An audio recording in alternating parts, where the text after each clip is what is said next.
Joining us now from Washington is the president's attorney, Jay Sekulow. Oh, yeah, and Jay has done legal work for me. We actually had dinner together once, and I actually were friends. There we go. I know this because I know you. I know this because I've watched all along, and I ask a lot of questions.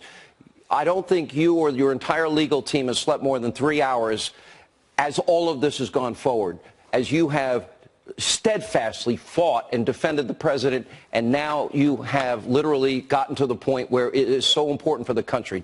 Let's walk through how we got here. Well, let me tell you something. First of all, I appreciate you saying that, and we have a great legal team. We have a great client.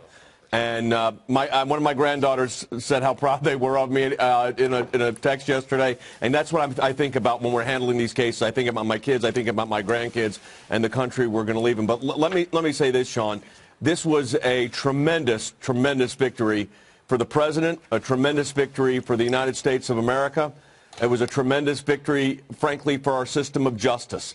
That is the bottom line on all of this. And although the president had to go through an awful lot, and a lot of other people have as well, the end result was really a complete vindication, exoneration of the president. And it's so interesting to me that this started as a counterintelligence investigation called Crossfire Hurricane a year before the president was the president, and actually before he was even a candidate. Actually, he was a candidate. And the conclusion, which is unmistakable, was exactly what the president said: no collusion, no obstruction. All right, let's go over what the Attorney General, who got the report, what he said. Absolutely no collusion. You know, the media say, well, he didn't make a definitive statement, but when you read further, and I will go into the details in a moment in my opening monologue, it is very clear Rod Rosenstein and the Attorney General William Barr, looking at the evidence and looking what was presented, that they used the rule of law determinations and found there is no way that you can indict or pursue any charges related to obstruction in any way of the president. And that is not picked up by the media. I want you to go into detail. Well, what they're doing, let me tell you what they've done. They've taken out of, so Bob Mueller in the report, at least what Bill Barr has released so far, says we're not accusing the president, of course, of any criminality with regard to obstruction. And then they have this tagline about we're not exonerating either, which, by the way, is not really their job. They either recommend a case to go forward or they do decline it. But what has happened here is the special counsel followed Department of Justice protocol.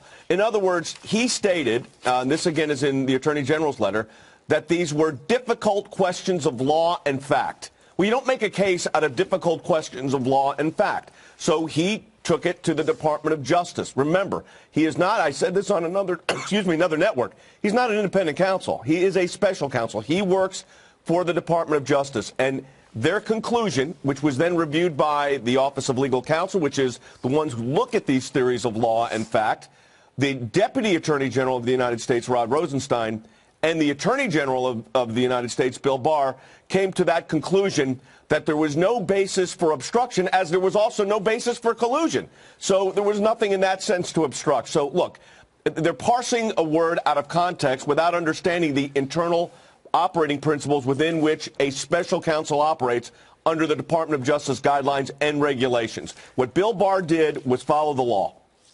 Let me ask you one last question, because going forward is a big part of my opening monologue tonight.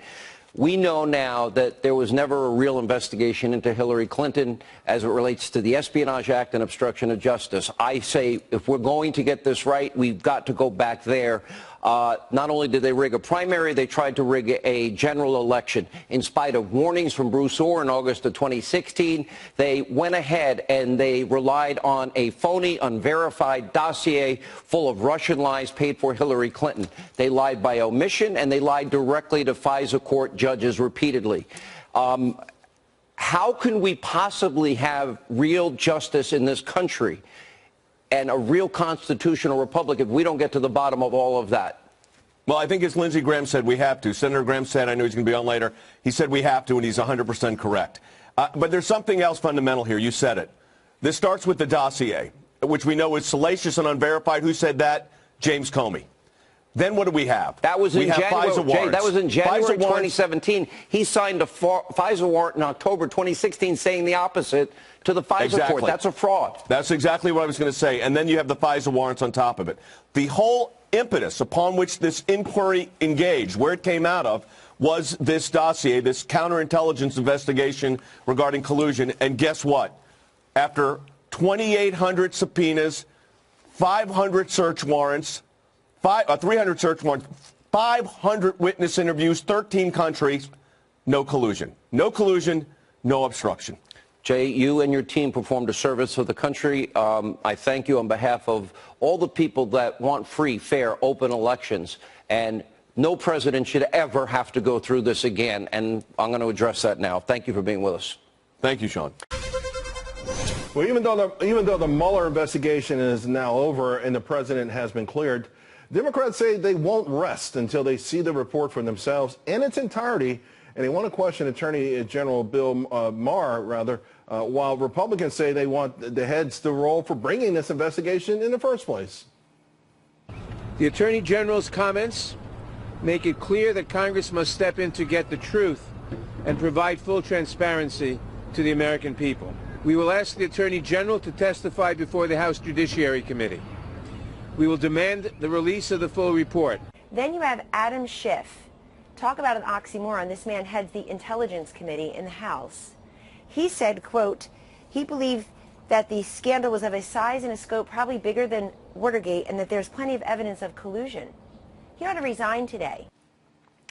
So should we be prepared for maybe 2 more years of partisan accusations and investigations? Let's bring in Fox News contributor Deneen Borelli and Democratic strategist Kristen Hahn. Deneen, let me start with you.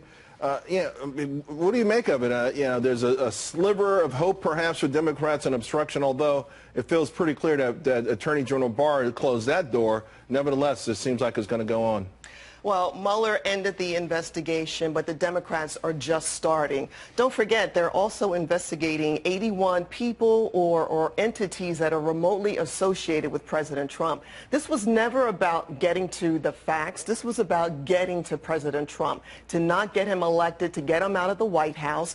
And the Democrats are just going to continue to play these games. And I really think Americans are just tired of it. Kristen, the numbers are 19 lawyers, 40 FBI agents, 2,800 subpoenas, 500 search warrants, 233 orders of communication records, 500 witness interviews, $30 million. You've got a few arrests and convictions, but no collusion. And according to AG Barr, also no obstruction. Would the Democrats be smart just to walk away from this? I mean, I think the American people, they want to see the full report. The president even stated his support for that. And I would just say, to say that Robert Mueller was not about getting to the facts is just false. Now, I do think, the Democrats on Capitol Hill have a responsibility to subpoena folks and get to the bottom of this and help the American people see what the report so let me ask you on that, Kristen. But they could go too far, and it could backfire. There was a report, a poll in USA Today, not necessarily a right-wing publication, where 50% of the folks felt that this whole Mueller investigation had become a witch hunt. They used Donald Trump's word, a witch hunt. So if Nadler goes through with these 81 requests and turns them into subpoenas, aren't you worried that you're going to tilt sympathy completely and for President Trump? Yes, of course. I mean, when we were out on the campaign trail in the midterms, I said this before, it was not very often that our candidates, and we got questions about Russia or Mueller. It doesn't mean that it's not important. And what we do know is that Russia did meddle in our elections, and we need to make sure we do everything as a country, both sides of the aisle, to make sure that never happens again. But yeah, I mean, I would much rather personally have the American people vote President Trump out of office rather than have a purely, partisan effort to impeach him. Deneen, on that note, everyone agrees that Russia has tried to influence our elections, and to what degree of success you can argue forever. Should that be what the administration is focusing now, at least articulating, hey, we did X, Y, and Z so that we're better ready when 2020 comes around? Well, sure, have the focus there that it was Russia that they should have been investigating. But the bottom line is the Democrats do not care. Do you want to see an about investigation the then of the source of this investigation? Yes, let's roll back the tape. What about Hillary Clinton, Loretta Lynch, James Comey, Clapper, all of the characters that were involved in this early on? Where are the investigations for that? They should put as much energy and effort into what they did to Trump. So you want a couple more years? I mean, are you concerned I don't want it, but you know what? About this investigation fatigue that seems to be settling in this country? My concern is accountability. No one is going to be held accountable unless they take the next step. Yes, there is investigation fatigue, but where's the accountability with the people who were responsible for this early on? Kristen, would you be okay with that if they said, hey, you know what, let's roll this back because there's more and more evidence that it all began over some faulty research? Look, I'm okay with getting down to the bottom of Russia's influence in our elections, no matter what side of the aisle or who it is. So, you know, I mean, we can't continue to allow this to go on, and we need to stop making this a partisan issue. All right, Deneen, Kristen, thank you both very much. Thanks, ladies. Charles.